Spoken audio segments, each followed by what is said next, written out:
আসসালামু আলাইকুম। আমি তন্ময় বলছিলাম স্পোর্টস টিএসসি চ্যানেল থেকে। তো আজকে থাম্বনেল দেখে আপনি বুঝে ফেলেছেন যে আজকের টপিকস কি নিয়ে হবে। ইংলিশ প্রিমিয়ার লিগের শেষ দিনের নাটক। তো শেষ দিনের নাটক অনেক কিছু আছে। অ্যাকচুয়ালি শুধু একটা নাটক না, নাটকটা অনেকভাবে জড়িত।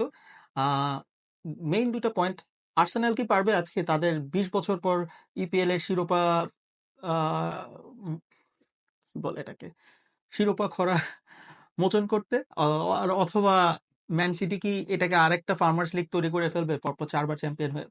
দেখা যাক কি হয়, কারণ আজকের ম্যাচটাতে, আজকের দিনটা দুইটা দলের জন্য খুবই ইম্পর্টেন্ট। ম্যান সিটি খেলবে ওয়েস্ট হ্যামের সাথে, আর্সেনাল খেলবে ভাই এটাও দেখ এভারটনের সাথে, আমি ভুলে গেছিলাম, সরি। দুজনই তাদের নিজেদের মাঠে খেলবে, এভারটনের সাথে হচ্ছে দুজনই তাদের নিজের মাঠে খেলবে। যদি আর্সেনাল জিতে যায় এবং ম্যান সিটি হেরে যায়, তাহলে আর্সেনাল চ্যাম্পিয়ন হবে। যদি ম্যান সিটি ড্র করে, আর্সেনাল জিতে যায়, তাহলে আর্সেনাল চ্যাম্পিয়ন হবে। অথবা ম্যান সিটি হেরে যায়, আর্সেনাল জিতে যায়, তাহলে তো আর্সেনাল চ্যাম্পিয়ন হচ্ছে। আর ম্যান সিটি জিতলে কোনো প্রশ্নই আসে না, ম্যান সিটি চ্যাম্পিয়ন, পরপর ৪ বার টাইটেল জিতবে তার। তো এখন কথা হচ্ছে কি হবে আজকে, শুধু এই দুটা ম্যাচ দেখলেই কি হবে? আরেকটা ইম্পর্টেন্ট ফাইট চলছে ৫ নাম্বার ৬ নাম্বার পজিশনের জন্য। তাদের পয়েন্ট ডিফারেন্স হচ্ছে ৩। তো যদি আজকে টটেনহাম ড্র করে অথবা জিতে যায়, তারা ইউরোপা লিগ কনফার্ম করবে।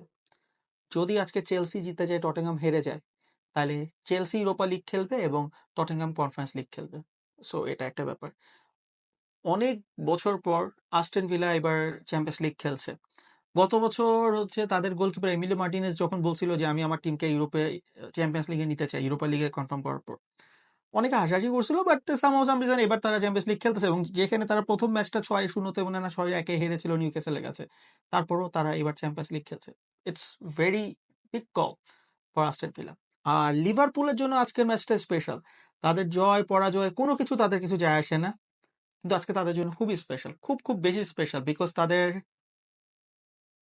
অনেক বছরের ৯ বছরের যেই ক্লপ লিভারপুল, সে তাদের এটা ব্রেক হতে যাচ্ছে আজকে। ৯ বছর পর ক্লপের সাথে লিভারপুলের লাস্ট ম্যাচ, মানে চিন্তা করা যায় না আসলে, সত্যি কথা। ফুটবল খেলাটা অনেকখানি মানে দেখা বাদ দিয়ে দিয়েছিলাম লিভারপুলের পারফরমেন্সের কারণে। ১৪ সালে সুয়ারেজ একা, অলমোস্ট একা লিগ জিতিয়ে দিয়েছিল, তারপর ওখান থেকে জেরার্ডের স্লিপ, সিটি চ্যাম্পিয়ন হয়েছিল। ক্লপের শেষ ম্যাচ, একটা ভাঙ্গাচোরা ৮ নাম্বার ৯ নাম্বার নেওয়া দলকে চ্যাম্পিয়ন্স লিগ জিতানো, লিগ জিতানো, ৩০ বছর পর লিগ জিতেছিল ২০২০ সালে। তারপরে লিগ কাপ ২ বার জিতানো, এফএ কাপ জিতানো, মানে যতটা পসিবল কাপ তারা খেলেছে সবকটাই জিতিয়েছে ক্লাব। হঠাৎ করে চলে যাওয়া, এটা ছাড়া লিভারপুল সাপোর্টার তারাই শুধু বুঝতে পারবে যে উনি লিভারপুলের জন্য কি ছিলেন, এবং লিভারপুলকে কোথায় আসলে, কোথা থেকে কোথায় এনেছে। যাক এগুলা, মানে সে যাবে আরেকজন আসবে, এটা ফার্গুসনও ২৬ বছর পর ম্যানচেস্টার ইউনাইটেড ছেড়েছিল। তো আমি বুঝি ম্যানচেস্টার ইউনাইটেড সাপোর্টাররা কিরকম ফিল করেছিল সেই দিন।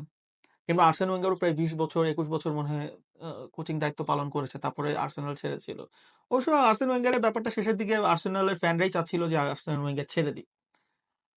তারপরে আর্সেনালের ডাউনফল ছিল, তারপরে আর্টেটা এসে মানে আনবিলিভেবল কামব্যাক করেছে, গত বছর প্রায় চ্যাম্পিয়ন হয়ে যেতে গেছে, আজকে তো এবার তো প্রায় চ্যাম্পিয়নের কাছাকাছি, যদি না হয় সেটা দুর্ভাগ্য। আর ম্যান সিটির ব্যাপার তো মানে একই কথা। তো আজকে এই ৫টা দলের, বিশেষ করে ৪টা দল বলা যায়, ৪টা দলের জন্য আসলে অগ্নি পরীক্ষাই। ম্যান সিটি, আর্সেনাল, আর হচ্ছে চেলসি, আর আস্টন ভিলা। দেখা যাক কি হয় শেষ পর্যন্ত। গোল্ডেন বুট এবারও হালান্ড পাচ্ছে। আহ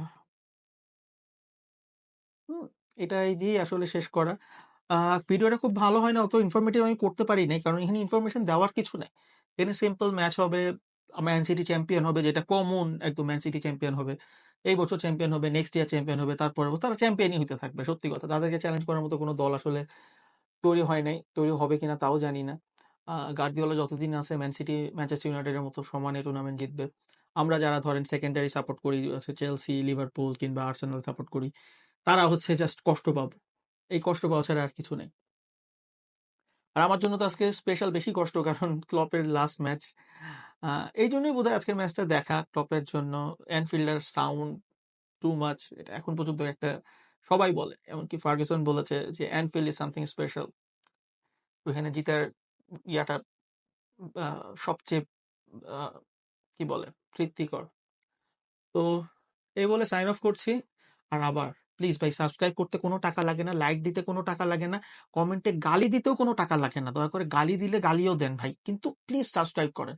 আমি জানি আজকে যে ভিডিও করছি এগুলো গালি দেওয়ার মতোই, মানে খুব ভালো না, আহামরি না, কোয়ালিটিফুল ভিডিও না, তো একটা গালি দিলেও একটা গালি দিয়ে দেন।